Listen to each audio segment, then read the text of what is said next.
Welcome to the Free Your Spirit podcast. My name is Louise Wilson. I'm a mystic, healer, entrepreneur, and business coach, and I am obsessed with helping you open up the lines of communication with your spirit so that you can receive the wisdom, the guidance, the clarity, and confidence you need to reach your big goals and dreams.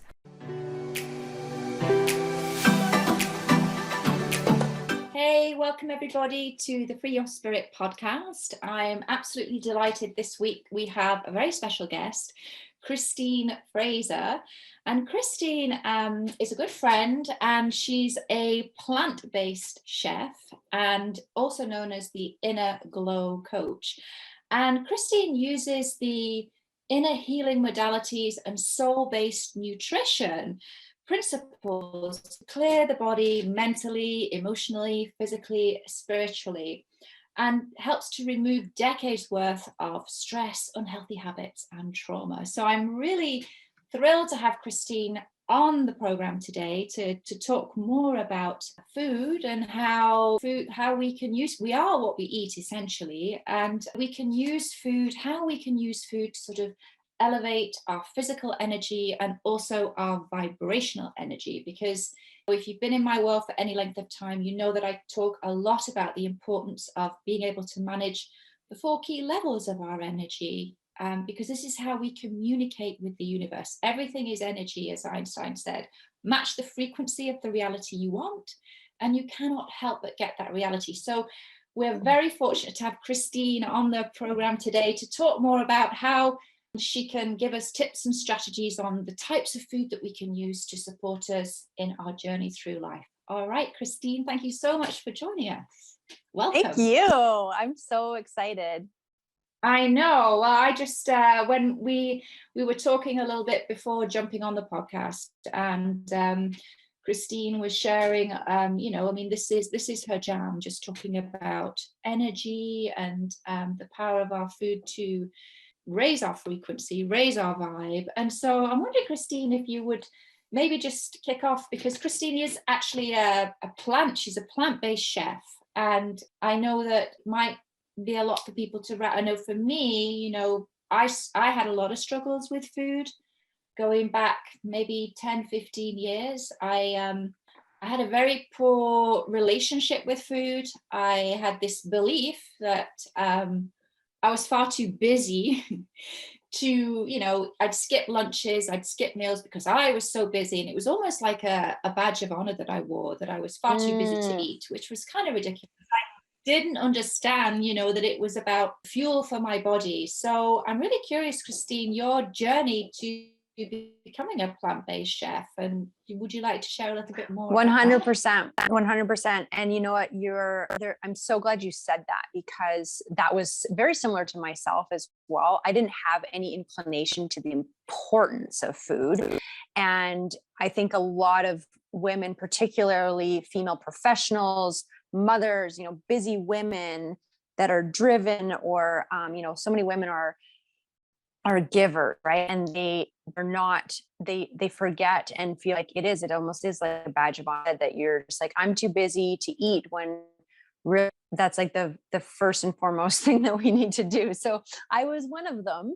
I used to work as a professional engineer. I have a mechanical engineering background, and I worked in a coal mine, and I grew up in, mainstream Alberta, Canada. So that's like, it's like the Texas of Canada, right? Of like the United States. And I feel like, we have the whole I Heart Alberta beef as our entire provincial thing that we put on our license plate. So I had no inclination really towards, making healthy eating. I didn't really know what healthy eating was. I ate a lot of fast food. I went through engineering school. University is like coffee, beer. When you're younger, you have a bit more resiliency, I think, too, to kind of manage some more toxic load, I guess. But I really went downhill in high stress, so high sugar. A lot of 5-cent candies was my go-to. In my desk, I just lived off of sour soothers and like wine gums and whatever else. And after a while, sugar will take its toll on you, and especially on a mental and emotional level. So I actually was working in a coal mine in my early 20s. I love sharing this story, especially after I cooked like a beautiful plant-based meal for everybody. I said, my journey started in a coal mine, as you would expect. And everyone's like, what?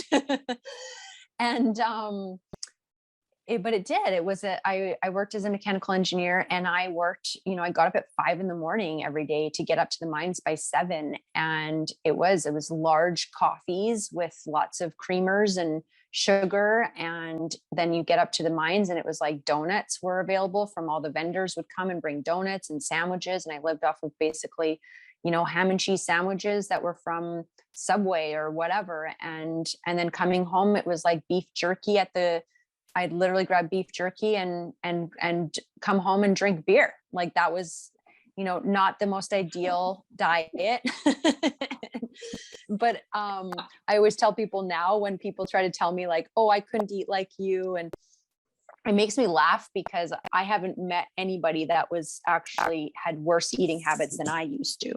I think out of all my clients, I'm like, I got you beat. I was worse. So I have that relatability to understanding all the excuses that everybody gives, because I had them all myself. I thought, like, I used to tease my friends that were vegetarian. I thought they were weird. I'd always like literally eat burgers in front of them. Like, ooh, does this bother you? Like I was really, really naive to it all. And then I ended up battling with depression.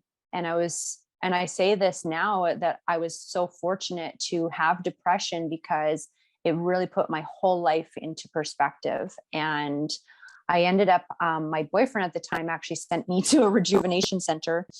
And, he was like, you need to change your diet. I had spent 1.5 years on stress leave. I was diagnosed with chronic fatigue syndrome, depression. I was sleeping close to 16 hours a day. Suicidal thoughts on a daily basis, going to psychiatrists and psychologists and counselors and all these people. And I was fortunate enough to have one counselor that I was partnered with through the company that I was working for. And she started having me go down for walks by the river every day. And I thought, Wow. what does that have to do with anything? And then she's like, I want you to take some time to journal. And I'm like, what is journaling going to do? And had me start moving my body and focus on my breathing and doing yoga. And I thought yoga was so weird. Like I came from a competitive Muay Thai kickboxing background. And I thought, this is so weird. Yoga is weird. But slowly but surely, I started to make a lot of shifts. And I thought, and then she had me see a nutritional consultant. And when I saw a nutritional consultant, she said I had too much sugars in my body. It was like becoming like a bacterial imbalance, and my digestive system was out of whack. And I was supposed to eat all these greens and all these things that I was like, I'm not going to eat that. Like, I appreciate you saying that, but not going to happen. I'm going to go get my Wendy's chicken burger and have a nice day. I really genuinely was so resistant. I thought this is not going to happen. But I started reading books about nutrition, and I ended up actually taking a whole program, the Canadian School of Natural Nutrition. I took their entire program because I am pretty obsessive when it comes to learning about things and finding the solutions to things. So my analytical mind was like diving into this and starting to learn, but I couldn't do it. I couldn't physically like put that food in my mouth. I couldn't go make this food. I was like, I can't eat this way. I understand, conceptually, objectively, like intellectually, why I'm supposed to eat this way. I'm supposed to eat healthier, more fruits and vegetables. When you talk about vibration, it's like, yeah, higher vibrational foods are ones with essentially more nutrients, and nutrient density comes in raw forms of fruits and vegetables. That's where you're getting the most activated enzymes and phytonutrients that allow your body to function properly. So I was reading about this, and I knew I needed more fruits and vegetables in particular, and I just wasn't able to do that. So I knew I needed to immerse myself, and I did. I went to a rejuvenation center that was run by a man named Dr. Gabriel Cousins, and he wrote a book called Depression Free for Life. And so that I was very keen to discover how this could help me. And I took the a raw spiritual living foods instructor certification and went 90 days in a raw food environment. Now, this was a huge step for someone who is, an Alberta girl that likes to drink beer and, and, um, and eat burgers every day, So I went through all the same feelings like most people. I literally joked about saying, I'm going to starve. Where am I going to get my protein? This is like, I don't know what I'm doing.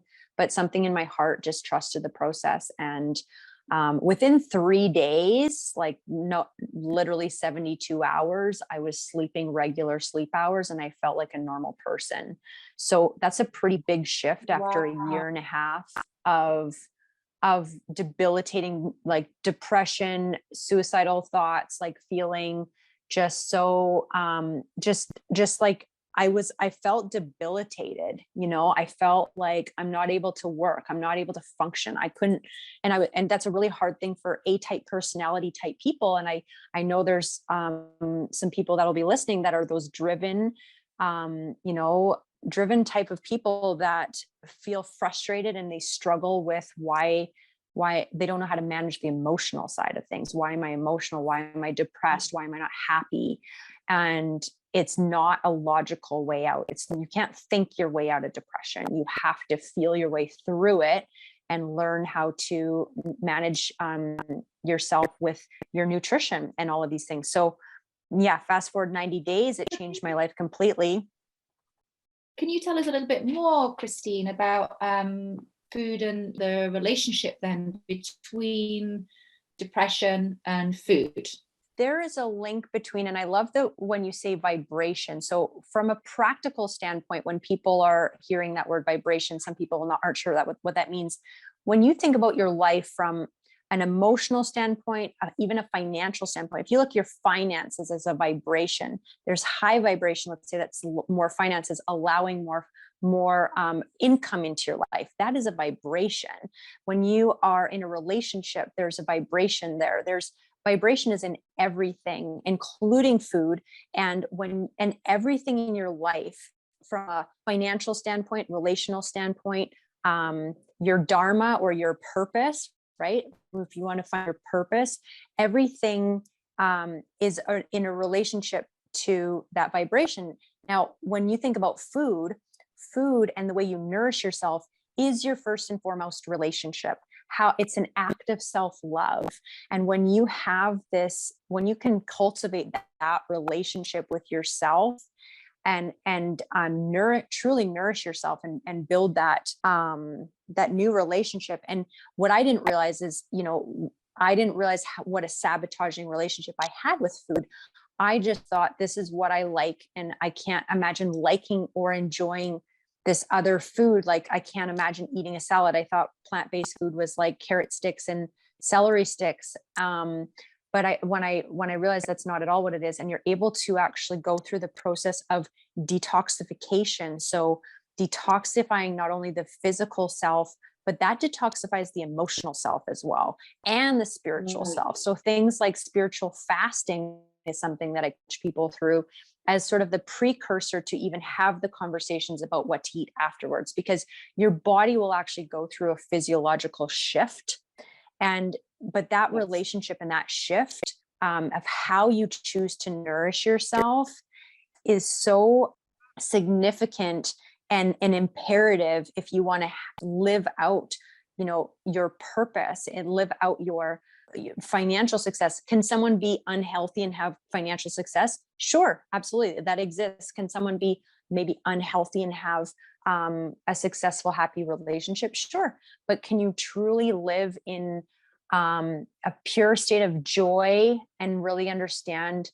I don't think you really get the fullest expression of love in your life without having that nutritional piece. And that's just been my experience, and the experience of the now, thousands of people I've impacted through these teachings. I have yet to discover anybody, not one person, that says, oh, when I changed my diet, things got worse in my life. It's like, it's almost like an awakening that happens. It's like you start to nourish yourself, and it really becomes a reflection of so many other areas in your life. I know that I remember it's interesting when you were sharing about your journey with food. And I remember myself, I think I was probably in my early 30s, and I was trying to lose a little bit of weight. And so I had this really great idea that I don't know if you remember, they would have, well, they still have them, like packaged meals, and it was like 1,000 calories for, the lunch, and 1,000 calories for dinner, or what have you. And so I did this for like a month, and then I got really sick. And I didn't make the connection.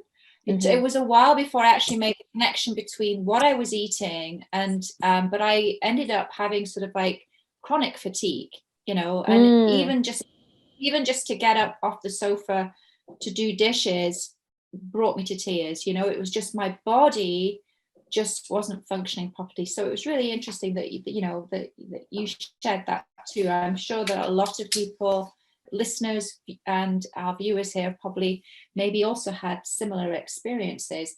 But moving on then to, actually, sugar. I don't know if you could touch a little bit on sugar and the impact of sugar on our bodies. I'm really curious if you could share a little bit more about that. Sugar, my nemesis. To all the sugar junkies out there, I feel you. Sugar really comes down to kind of, when I think about sugar, I think about, the insulin in the body, I think about the body's fight or flight system. So when you're in a state of somewhat stress, or what I call contractive behavior. So when we're looking for, when you think about food too, and just your emotional state of being, when you think about contractive behavior or expansive behavior. So contractive behavior is working, being on, when you think about going into an office, putting on a suit and tie, dressing up to go out, it's like, that's kind of more contractive. Expansive is more of that, free flowy kind of, type of behavior. Now, sugar is an expansive food. So it's actually, it's something that you have when you're under stress, when the body is in sort of a fight or flight, or if you're in a stress mode, it's that contraction, and the sugar is sort of this expander. That's why we crave it. We're literally trying to fuel ourselves, and fuel that fight or flight that's happening within the body. Like the perfect analogy, when people are running from an animal, a wild bear that's chasing you, you go into fight or flight, and your body will, it needs this spike of sugar. So, but what we're doing on a daily basis, without running away from bears, is we're putting ourselves into stressful situations. We're go, go, go. That go, go, go mentality drives this need for sugar, for that expansive outlet. Now, if we don't have these means of managing our energy, you're going to start craving sugar. But what sugar does is it's an anti-nutrient. So it has no nutritional value. So what it does is it's really going into the body, and it really plays havoc on your emotional state, and your hormonal state. So it can go in as basically an empty calorie, and goes in and gets stored in the body as fat.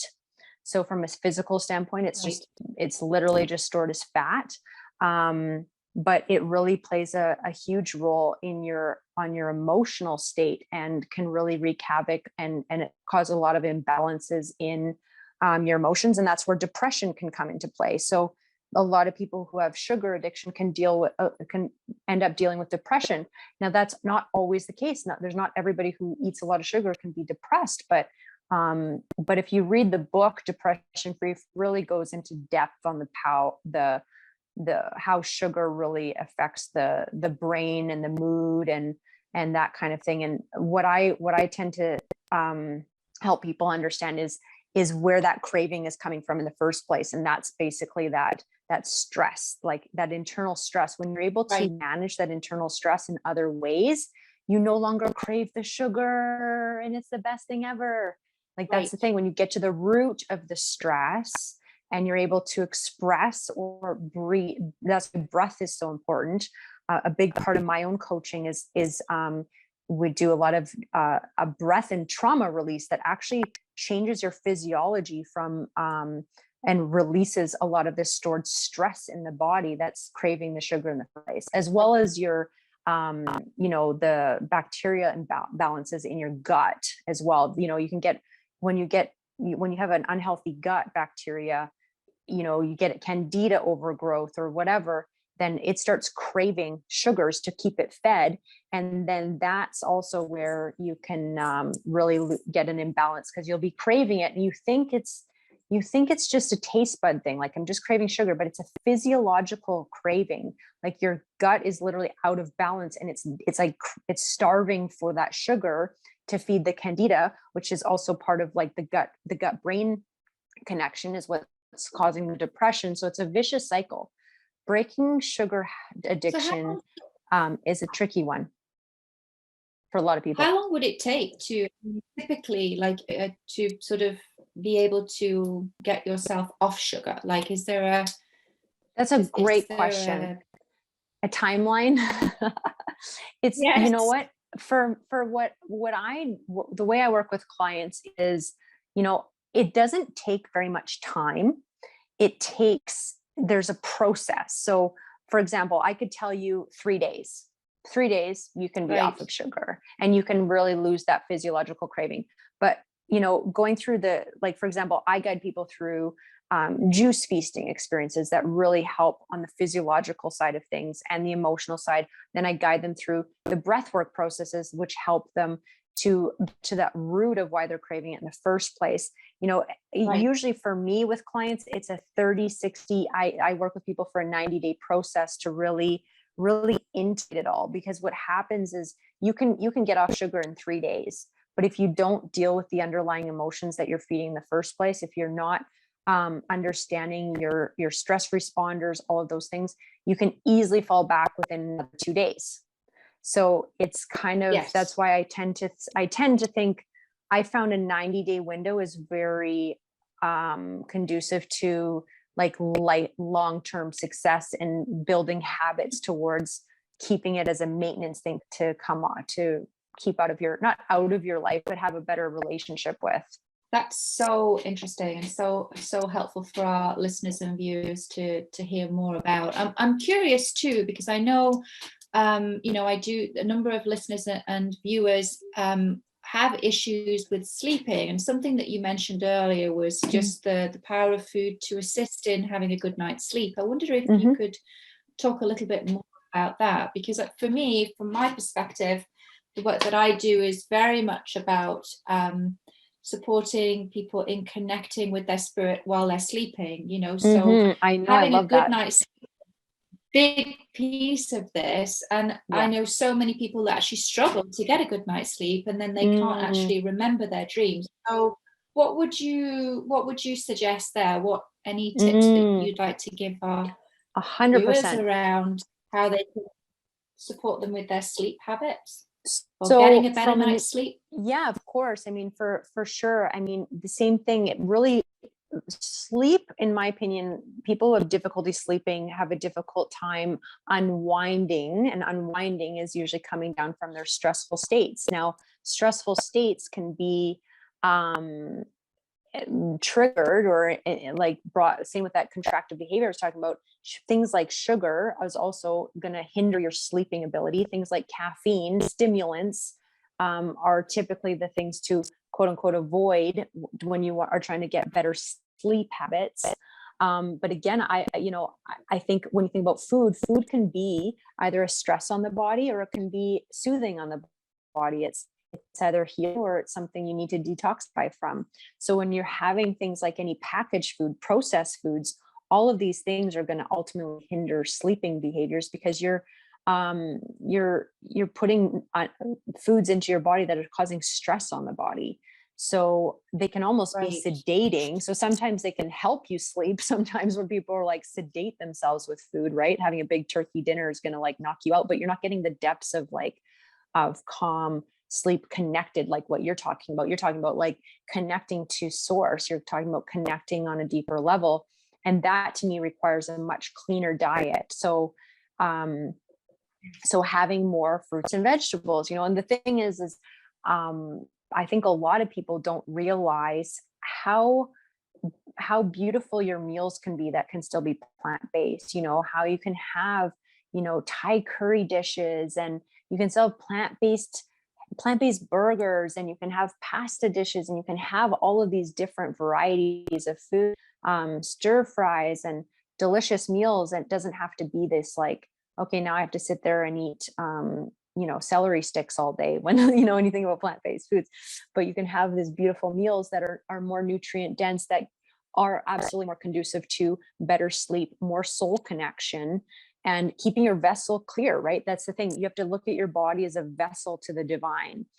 And as I say that, I'm laughing because I know there's somebody listening saying like, what the heck? But I'm sure your audience is a little bit more spiritually inclined. But I was never spiritually inclined. I was always very skeptical of anything when, God, source, like that to me was always weird, until I cleaned up my diet. I had sort of my own, I guess, spiritual awakening, so to speak, because I realized that as I was changing my diet, it's like clearing the mud from your vessel. And all of a sudden you become more focused, more clear, more mentally, spiritually, like clear, that you do what you said at the beginning. The Abraham Hicks quote is like, whoever you're being is what you start to attract into your life. So often I'm being someone that's a different vibration than I was before. And I started having true miracles unfold in my life. The people I was meeting were different. I was like, why are these people so much more loving? Or, like it was genuinely like different types of people coming into my life.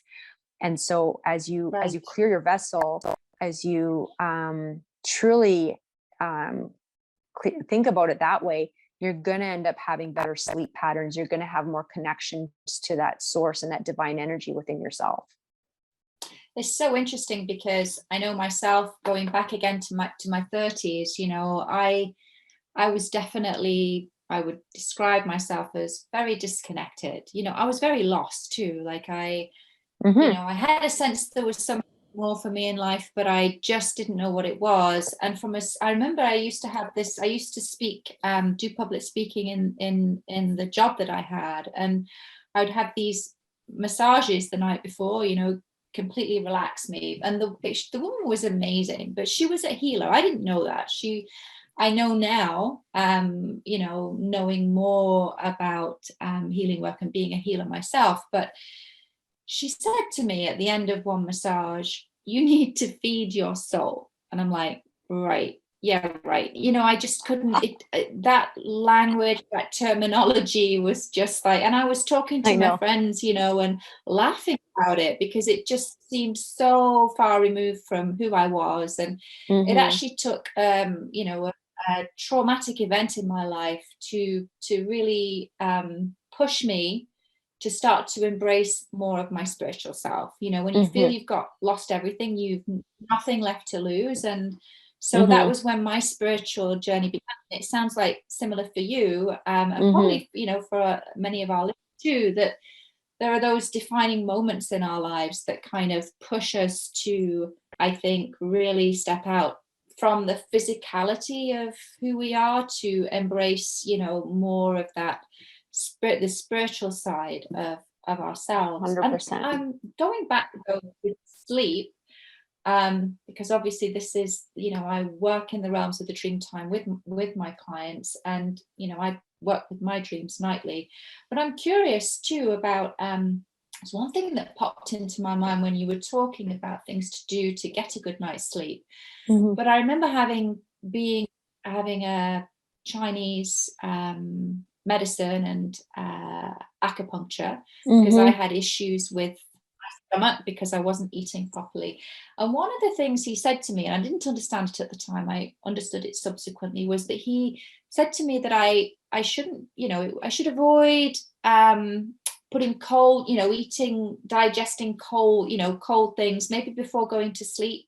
And I since discovered, and maybe you I don't know if this is something you can speak to, but that it actually dampens the ability for the stomach to digest. Is that correct? Is that the heat? Fair enough. All of the heat that's in there. So I was thinking about ice cream and all those kind of things before going to sleep. If you've had a meal, what have you, interfere with you digesting? I don't know if that's anything that you For touch sure, upon for in sure. your. I can absolutely see that. And I see that in different, like, there's like Ayurvedic principles and things like that too, that are foundational elements. I think, just having foods that are, I just think my, the thing that just always comes to my mind is like whole foods, like, and grounding foods, I think too, to have a better sleep. But I think there's sort of a more of a deeper root there around, and that's why I always think like juice feasting too. Juice feasting is such a powerful thing to help clear the body and allow it to go into self healing and cleanse the toxic load. You can get into the sort of, Right. those more detailed nitty gritty type things around, yeah, like cold foods or having, there's obviously like certain teas and, the chamomile tea or peppermint tea to more relaxing type things. And there's definitely like those types of tips. But I think overall, it's like cleaning up your diet, clearing out your stress, and Yeah. that to me is going to just Right. bring you back to balance where you're more intuitive too. That's the other thing. Like we're listening to all these things and reading, oh, I should have that or eat this or don't eat that. And it's like, that can get exhausting too. And that's where I went down the rabbit hole for, 9 years studying nutrition and what to eat, what not to eat. And like, all those things, like you're saying, even the not having cold, I don't think it's as relative as just getting back to your intuitive self, which really comes Yes, from gotcha. juice feasting and really connecting to your own innate knowing of your body. Some days it might be you're eating a bit later than normal, and just like understanding, when to stop eating in a day and just being more in tune with yourself. It's like, oh, when I Right. eat, and everybody's a little bit different. Some people, I notice they do really well when they stop eating earlier in the evening, and then they fast a little bit longer. And some people, they prefer to eat later. And it's so, there's just not a one size fits all Right. system. I think it's just like, as long as you can focus on whole foods, mostly plants, and learn how to prepare these foods. That's like I think one of the greatest investments you can make is just like learning how to prepare whole plant-based foods, that taste good, that And you enjoy, that you can connect to. what would you say about why is it better to not have meat then in your diet, or to reduce meat in the That's diet, a would you great say? question. Well, there's so many facets of meat. And you know what? I have some really great friends in all kinds of areas of nutrition. I have friends that have been plant based and gone back to eating meat. I've had friends, I follow work like Dr. Hyman, who's a brilliant man who talks about having animal proteins in the diet.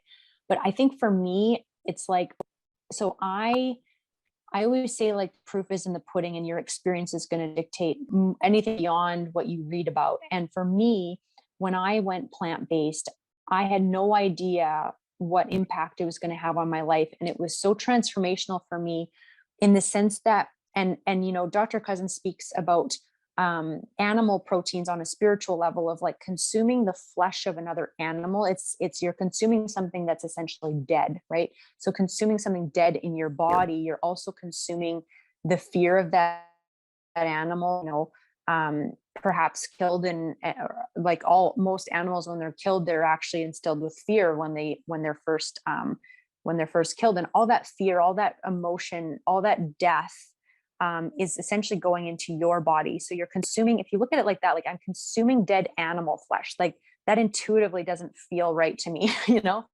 However, I mean, and I still eat some animal proteins. As I say that, I'm not going to sit here and say I'm fully vegan or whatever. I have been a raw vegan. I have been plant-based, and I used to be mostly plant-based at this point in my life, but I really do value and respect and honor the concept. And I would say my eating animal proteins has nothing to do with the nutritional benefits. It's more for me like social and memory and like 30 years of ingrained habits that keep sneaking back in. It's not something I necessarily advocate, or I'm like, this is what is good or whatever. But consuming death leads to death in your body.